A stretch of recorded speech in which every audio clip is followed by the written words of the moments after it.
Comment toi tu conçois une vie de couple?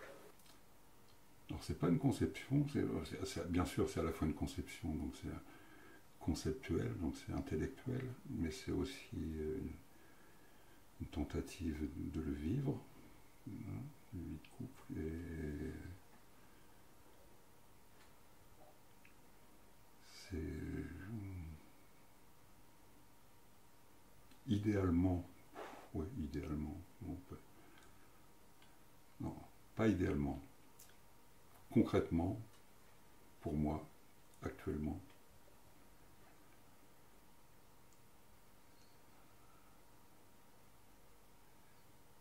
c'est la rencontre de deux personnes, de couple. En ce qui me concerne, c'est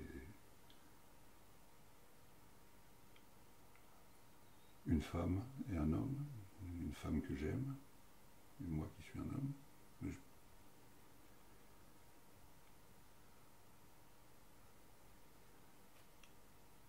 Où les choses se sont construites ou installées petit à petit, justement, peut-être à partir de cette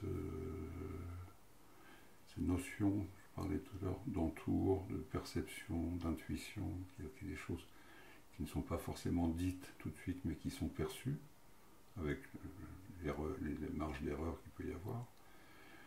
Donc,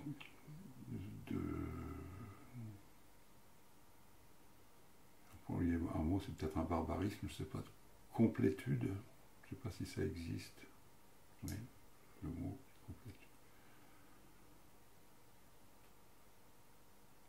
Et de singularité, c'est-à-dire on n'est pas les mêmes, on est les mêmes et on n'est pas les mêmes. Donc, avec tous les affects que ça peut déclencher, et je trouve, enfin dans ce que moi je vis actuellement, où la parole est centrale, c'est-à-dire que la parole, l'un et l'autre, enfin, l'une et l'autre, enfin, je pense que c'est exact, je ne peux parler que pour moi, peut s'appuyer sur la parole de l'autre. Et dans les détails, ou les moments les plus intimes de la vie quotidienne, ou de la vie amoureuse, ou de la vie sociale, etc. C'est comme ça que je définirais. Ce qui ne veut pas dire on est d'accord sur tout, mais que la parole soit quelque chose qui rassemble. Et à partir de ça, de cet axe-là, quand je dis axe, donc ça peut être... c'est souvent considéré comme l'axe phallique, mais ça peut être tout à fait en creux, cet axe, qui est un moment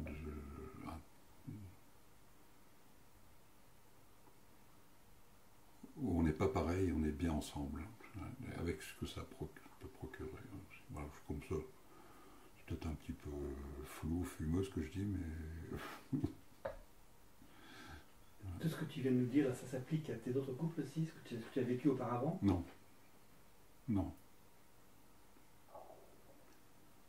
C'est ce que j'ai cherché. J'aurais dit, alors moi, je peux peut-être faire une... En quoi j'ai été défaillant là-dedans, je peux essayer de dire, mais non, ça n'a pas été le cas. J'ai eu deux grosses trahisons sur la parole donnée. Et là, comme Saint Sébastien, je suis à nouveau retourné me faire percer de flèches en courant. Il y en a qui partent en courant, moi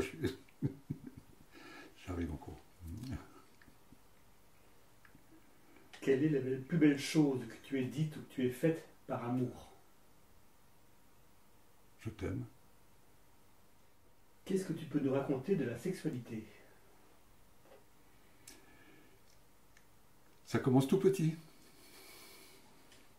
Quand tu dis à ta maman, j'ai une poupée dans le ventre et que tu ne te prends pas une baffe, mais presque, tu dis, tiens, il y a des choses de ce côté-là dont on ne peut pas parler, mais j'irais bien y voir quand même quelque chose, n'est-ce pas? Donc, je pense que la libido est au centre de tout. Comme force de pousser, pulsion, c'est une poussée, la libido, c'est une pulsion, et qu'elle détermine un certain nombre de forces et ensuite de comportements qui ont à voir avec les sexualités. Donc quand je dis ça commence très tôt, c'est pas simple. Les théorisations de Freud sont pas des élucubrations. Et moi, il suffit de l'observer avec des tout petits enfants. Moi, comme je suis grand-père, j'ai pu l'observer avec des petits enfants, plus qu'avec mes propres enfants. La jouissance du bébé qui tète, c'est quelque chose de très très pas sexuel au sens ou vulgaire, banal du terme, mais c'est un rapport de jouissance au corps de l'autre qui n'est pas un autre, qui est un corps, un objet.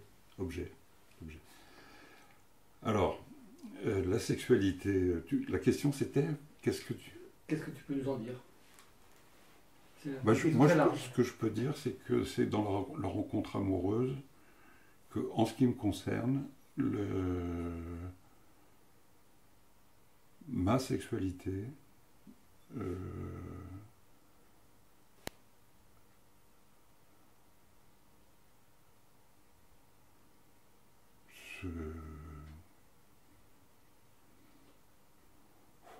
ça peut faire emphatique si je ne sais pas épanoui ou tout ça, ma sexualité trouve son compte. Voilà.